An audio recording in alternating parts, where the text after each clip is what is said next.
दर्शकवृन्द, यति बेला हामी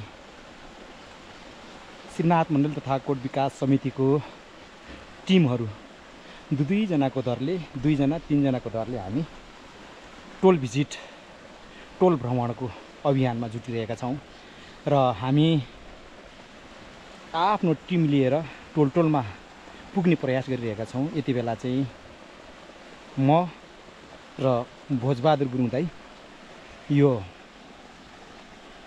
थलजुङ आरबोर्डको टोल चौका बट्टे काउले एउटै टोल हो, त्यहाँ भ्रमण गर्दैछौँ र त्यस पछाडि 3 घरेको भ्रमण गरेर आज उहाँहरूसँग श्रीनाथ मण्डली तथा कोटको विकास अनि अब दसैँ आउँदैछ, सरसफाइ कार्यक्रम कसरी गर्ने, तत्कालीन, मध्यकालीन र दीर्घकालीन योजनाहरू कसरी तयार गर्दैछौँ, काठमाडौँमा बनेका उपसमिति, चितवनमा बनेका उपसमिति हामीसँग कसरी हातेमालो गर्दैछन् र कसरी अघि बढ्दैछन् भन्ने विषयवस्तुहरू आज 3 टोलमा पुगेर हामी बाबा आमा दाजुभाइ दिदीबहिनीहरूसँग भलाकुसारी गर्नेछौँ र अब हामी थालाजुङ आरबोर्डको समाज भवनतिर जाँदैछौँ।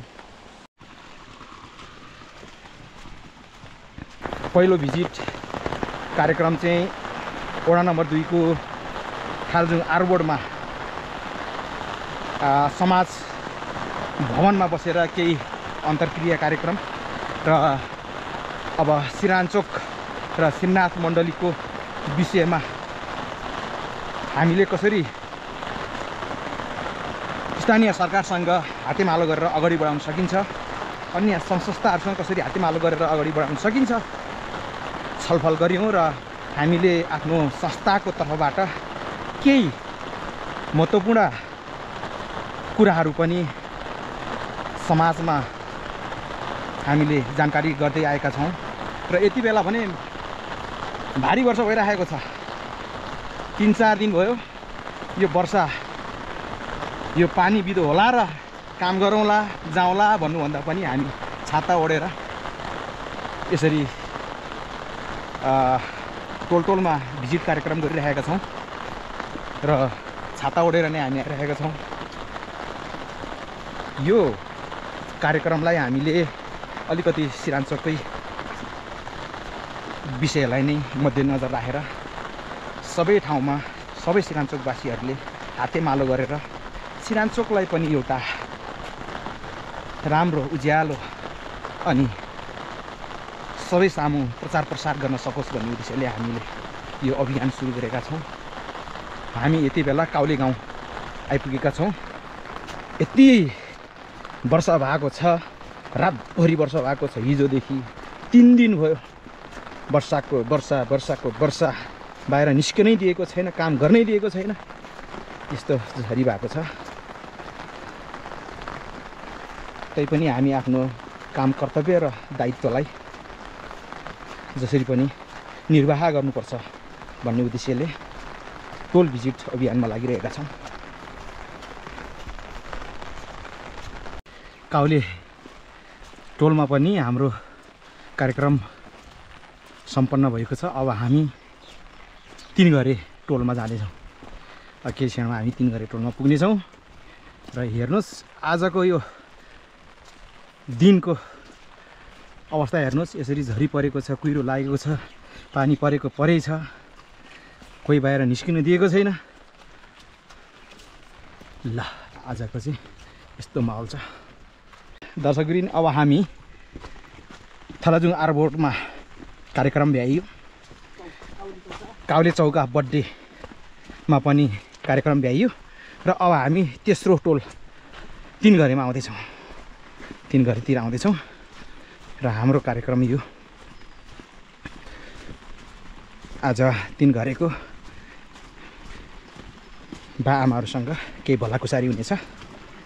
मैले यो भिडियो चाहिँ यहाँहरूलाई कार्यक्रम गरिरहेको भिडियो चाहिँ मैले यहाँहरूमा प्रस्तुत गर्न सकिनँ र मैले चाहिँ तपाईहरुलाई हामी यात्रा गरिरहेको भिडियो मात्र देखाउनेछौँ र हामी आज झरी परेको दिन छाता ओढेर कसरी आफ्नो दायित्व र कर्तव्यलाई आत्मसात गर्दै हिँडिरहेका छौँ भन्ने एउटा यहाँहरूमाझ हाम्रो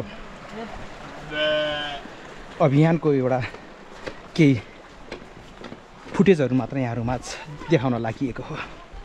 ल अब हामी समाजघरतिर जाँदैछौँ। ल अब हामी वडा नम्बर 2 3 घरे टोल आइपुगेका छौँ। समाजघर यो 3 घरे टोलको समाजघर। घर सङ्ख्या थोरै भए पनि निकै व्यवस्थितसँग बनाएको समाजघर चाहिँ 3 घरे टोलको मलाई असाध्यै मनपर्छ। ल अब हामी ल ल ल हामी अब गेटबाट छिर्दैछौँ। ल दाइ जाउँ जाउँ जाउँ जाउँ जाउँ जाउँ जाउँ जाउँ अब गेटबाट छिर्दैछौँ।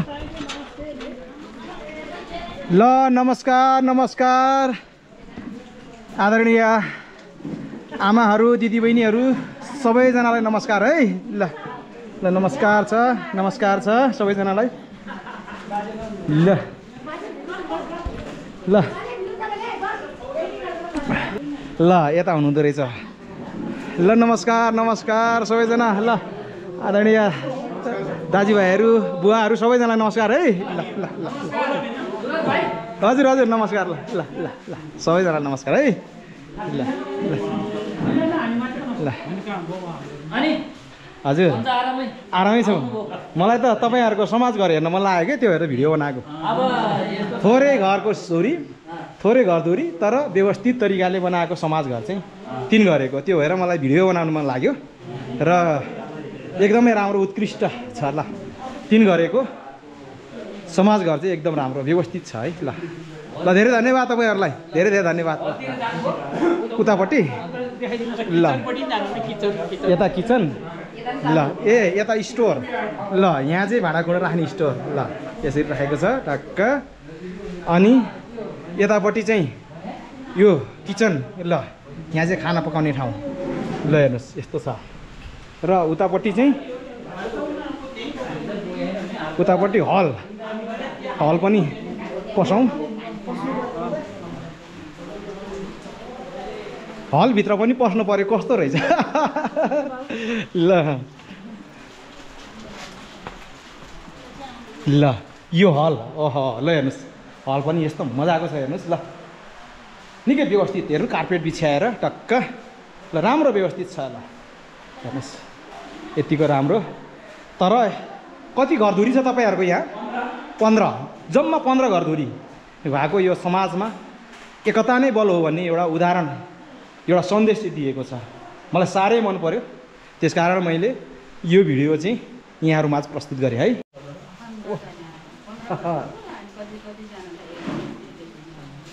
त्यही हो क्या।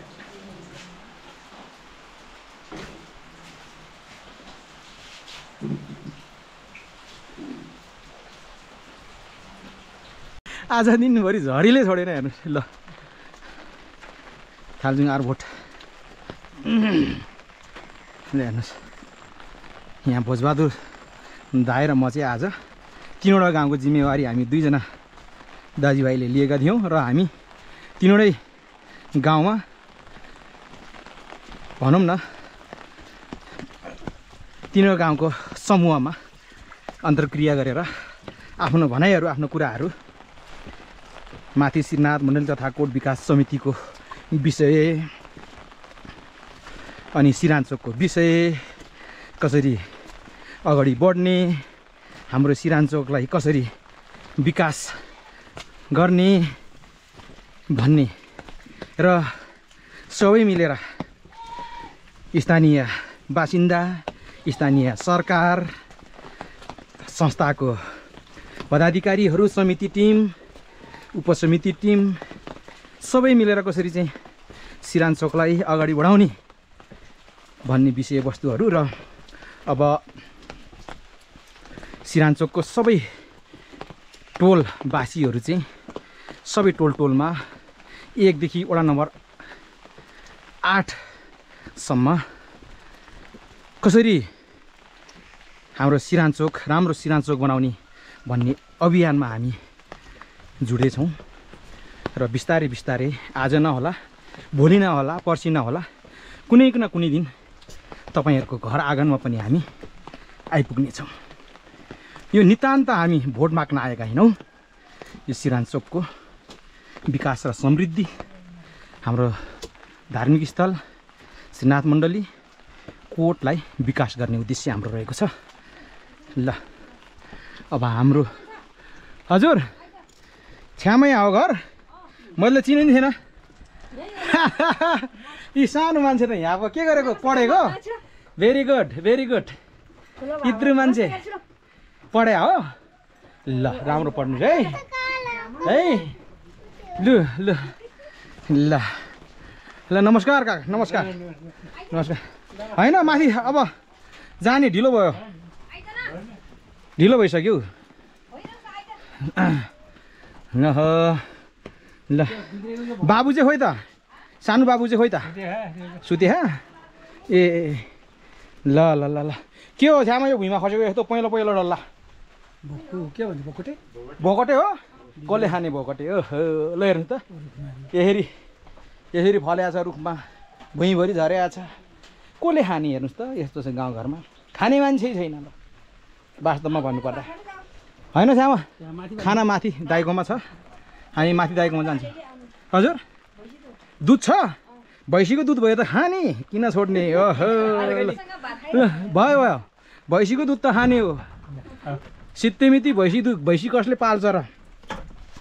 भैँसी पाल्नेलाई त पुरस्कार दिनुपर्छ अब, स्थानीय सरकारले होस् कुनै पनि सरकारले होस्।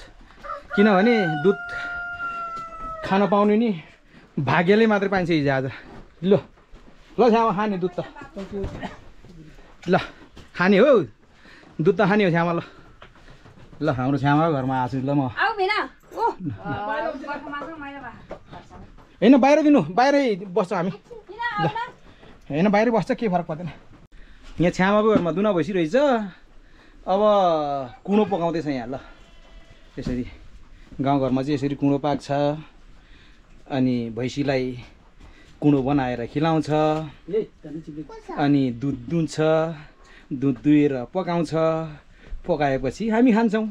भोजबहादुर दाइ र मेरो, हामी दुई भाइको जिम्मेवारी चाहिँ 3वटा गाउँको भिजिट गर्ने कार्यक्रम थियो आज। थालजुङ आरुबोट, काउले बट्टेर चौका एउटै समूह भयो र 3 घरे हामी 2 जनाको भागमा परेको थियो। ल 3वटै समूहमा पुगेर हामी 3वटै टोलमा पुगेर हामी आइसकेका छौँ। र अब हामी लागेको छैन। अब हामी छ्यामा घरमा आइपुगेका छौँ। र छ्यामा घरमा आइपुगेपछि लोकल भैँसीको दुध, अर्ग्यानिक दुध चाहिँ पिउँदैछौँ। ल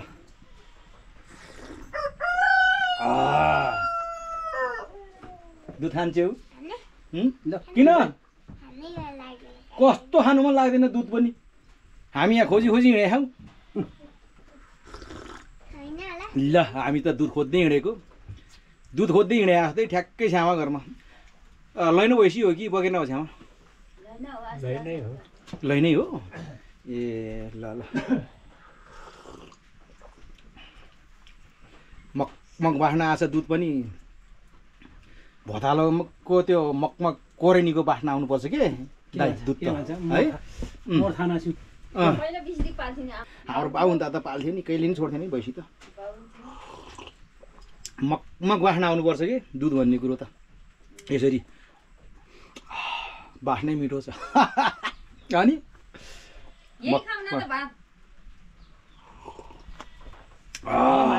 ल दुध पनि 1 कप खाइयो। अब लाग्ने छ्यामा। ल कति मिठो। नखाने? के खान्छौ त? कुरकुरे, चौचौ, पानीपुरी, पानीपुरी? अहिलेको केटाकेटीहरू सही चिज खाँदैनन् के। अहिलेको केटाकेटीहरू के खान्छन्? कुरकुरे, पानीपुरी, चौचौ, यस्तो चिज खान्छ। चटपट चटपट खाने, त्यहाँबाट छटपट हुने। हामी त यस्तो दुध अर्ग्यानिक चिज पाए त कति खान्छ भन्नै पर्छ, नपाएर पो होइन दाइ। ल छ्यामा, ल छ्यामा धेरै धन्यवाद। भयो भयो दुध खाइसकेपछि के को मुही खाने ल ल धेरै धन्यवाद श्यामा है मिठो दुध खानु पायो आज ल ल होइन होइन दाइले माथि बनाउनु भएको छ है ल ल बसिरहनु श्यामा ल है ल सानो मान्छे बसिरहनु ल काका बसिरहनुहोस् है ल ल